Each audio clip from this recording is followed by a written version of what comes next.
Empire of the Rising Sun. In this video I'm going to show some Japanese strategy that deals with attacking the Americans at Pearl Harbor. I'm not even sure if it's going to work that good or how much the gamble is worth, because I never do it.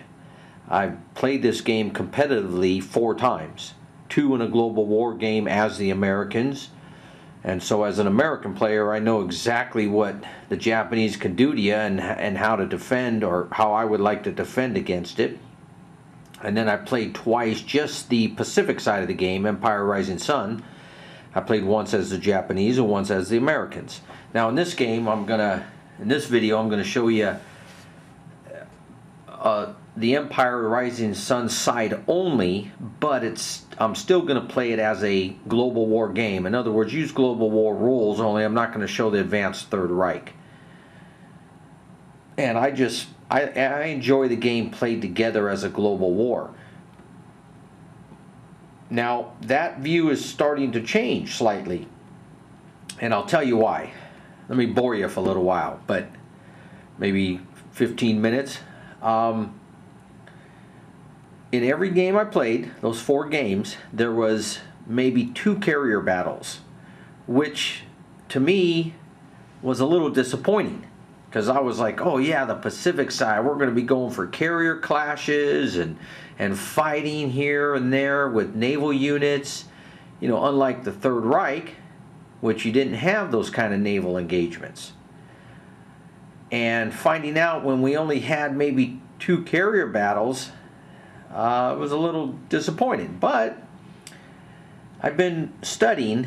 I read the designer's notes on the game, and I've been reading about the Battle of Midway, a book, and I've come to realize a few things, and that's what's changed my view on this Pacific War game. I think now I find it very fascinating, very interesting, and the reasons being, some of them is, first, during the 20s and the 30s and the 40s of the 20th century, the Japanese and Americans were experimenting with the carriers, and they came up with 2 different ideas. The Americans, through their exercises, found that the side that searched and found the enemy first had generally won the battle, or did better in the battles than the other side. So they put a lot of emphasis and technology into their search planes. Whereas the Japanese doctrine went totally on the offensive and the attack, and they put all of their technology into their attacks and their torpedoes, which were way better than the Americans at the beginning of the war. You can look that up. The American torpedoes stunk. So they were very good at it, but that was their doctrine. So the pre-war doctrines of both Japan and the United States, they both anticipated a great naval battle where the opposing fleets would face each other, and the fleet that would be destroyed would be the loser of that one decisive battle, and the war would be won in an afternoon. And they got this, the planners got this from the examples of Trafalgar and Tsushima. And so with knowing that, going into this game, the carriers to me are so very important. You know, if you're used to playing the advanced Third Reich side, or the Third Reich side like I was, hundreds of games, there was crucial battles throughout the game, over and over and over again. But only very few came down to that one decisive that would, you know, decide the overall game. For example, if you tried to take a 1-to-1 on London or a 1-to-1 on Moscow. Other than that, there was numerous crucial battles. Well, it's not the same in the Pacific. In the Pacific, it comes down to that one decisive battle between your carriers and the Americans. So, some point in the game, in the mid-game, you're going to have that battle. And if you watch my video on the Global War series of the Third Reich and Empire Rising Sun, you'll see that I do that. I mean, the strategy is pretty common strategy. The Japanese will come out, set up a defensive perimeter with the surrounding island groups, from Wake to the Marshalls to the Gilberts down to the Solomons, and then put all their air search modifiers on bases all over the place, and then keep their carrier group intact. What I mean by intact is you keep your 6 heavy carriers together in one task force. Now, we learned that from the Japanese at the Battle of the Coral Sea. The Japanese did not keep their carriers together. They had to deal with the British over in the Indian Ocean and Java Sea, so they sent 4 of their heavy carriers, Nagumo's task force, that way to deal with the British, while at the Coral Sea they only sent 2 heavy carriers, the Shokaku and the Zukaku, and I believe the Shoho, the light carrier. And because of this, the Americans were able to match them with 2 carriers and get in a carrier battle. Now, even though tactically the Japanese won that, because they sunk the American carrier Lexington and damaged the Yorktown, and the Americans only sunk that light carrier Shoho and damaged the Shokaku, which had to go back to Japan for repairs. So because the Japanese didn't keep all their carriers together, the Americans were able to match them. Well, in our game in the Pacific, don't do that as the Japanese. You keep those 6 carriers together, and you pounce on the Americans as they try to come in and break your perimeter.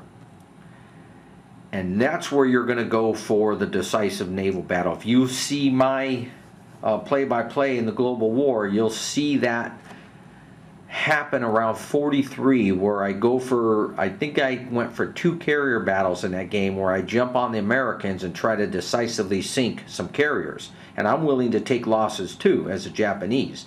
But the Americans are definitely willing to take losses.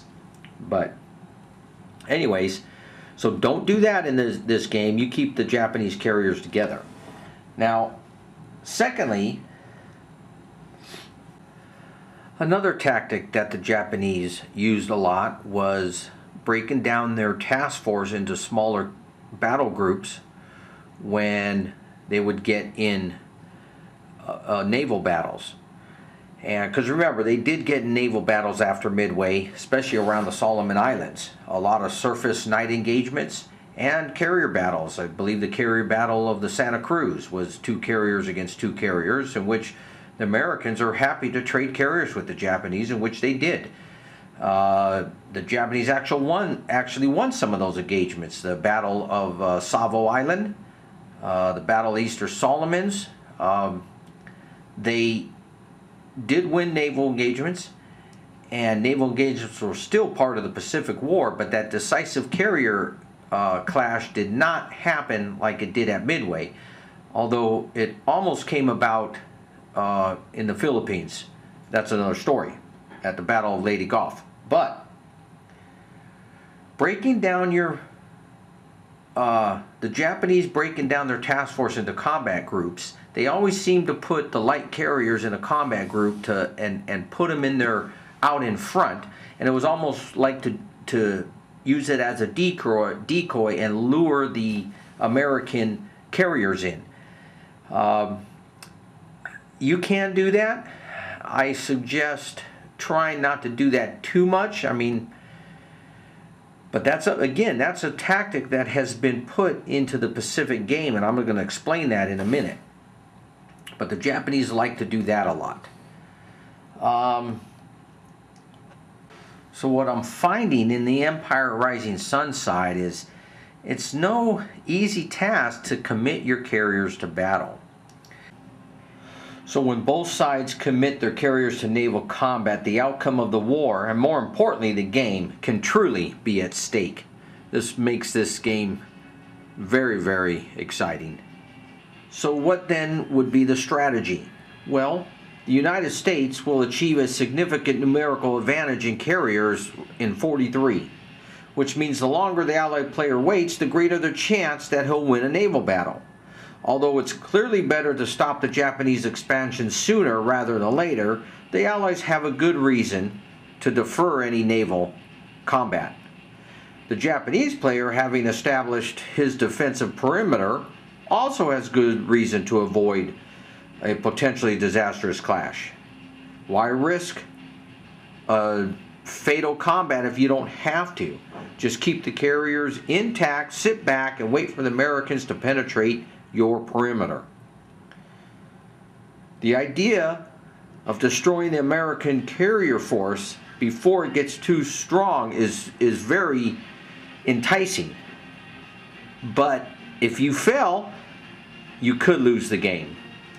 So it's this concept that really brings this game to head. Let me show you how well this combat system works. And we're going to use the Battle of Midway as an example. Now, a couple circumstances happened against the Japanese that they had no control over. The first was the code breaking. When the Americans broke their code, they knew that the Japanese were heading toward Midway. Now, the Japanese were looking for a decisive encounter to destroy the American carriers because they failed to get them in Pearl Harbor. In our game, we run into the same situation. When you open up this game, you get your Pearl Harbor strike. And then after Coral Sea, we've already discussed about the Japanese not keeping their carriers together. They allowed the Americans to scratch them a little bit. So now they were after the carriers. And that's the purpose of Midway. Now the Japanese, secondly, tried to throw up a submarine cordon around Pearl to catch the carriers coming out and see where they were heading. But because the Americans broke the code, the carriers left way earlier than the Japanese curtain went up with the submarines, so they never detected the carriers. So the carriers were waiting in ambush for the Japanese. So as the Japanese force was arriving, the Americans knew basically generally where the Japanese would be coming from, and because of that they were already searching. And remember, we've already discussed how their search planes were way better than the Japanese. I think the battle segments in this game are pretty accurate. For example, like the Battle of Midway, where Admiral Nagumo had to allocate his aircraft before you find out really where the U.S. carriers were, and so he got caught changing bombers and torpedoes back and forth from his planes. And so in our game, when you enter into a battle segment, you have to allocate your aircraft first before you do the search and surprise rolls.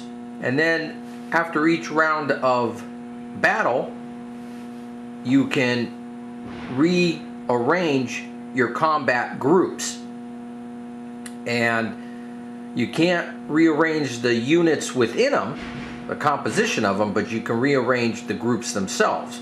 For example, at the Battle of Leyte Gulf, when the Japanese used a decoy of their light carriers to lure the American fleet to attack them in order so they can go and intercept another naval force, stuff like that. And then assigning the aircraft before the search goes was Nagumo's dilemma in the Battle of Midway. He kept switching back and forth, or at least a couple times, from conventional bombs and torpedo bombs, depending on the information he was getting and his search results. So it was kind of indecisive of Nagumo, which, led to his defeat. And then he did a few other things that really won't matter in our game, but searching for the enemy becomes critical in breaking down your combat groups and your search modifiers as far as airplanes searching out the enemy. Like in the Battle of Midway, they had carrier searching, they had the island of Midway searching. It was critical. That's why always setting up a defensive posture and making the Americans come to the Japanese around their islands where they can have search modifiers of aircraft is really the way to go. But we're going to venture out here like the Japanese did at Midway, and we're going to see how it goes. As to when and how you use patrols compared to just invading an island. For example, look here at Midway. The Japanese just sent their entire force toward Midway. The Americans came out, intercepted, and then they commenced with the naval battle. And that's what I would do here in the game if I was approaching Midway. You would just send out the entire force, and either Americans try to stop you or they let the invasion happen. But look at over here in the Solomon area. If you were to invade, let's say, Port Moresby, well, let's say the Allies have search modifiers, because every naval aircraft or land-based aircraft that are in one hex islands or the ports, they count as search modifiers. So let's say there's 3 search modifiers here, here, here, and here. Well, that is going to aid the Americans a lot in this coming battle.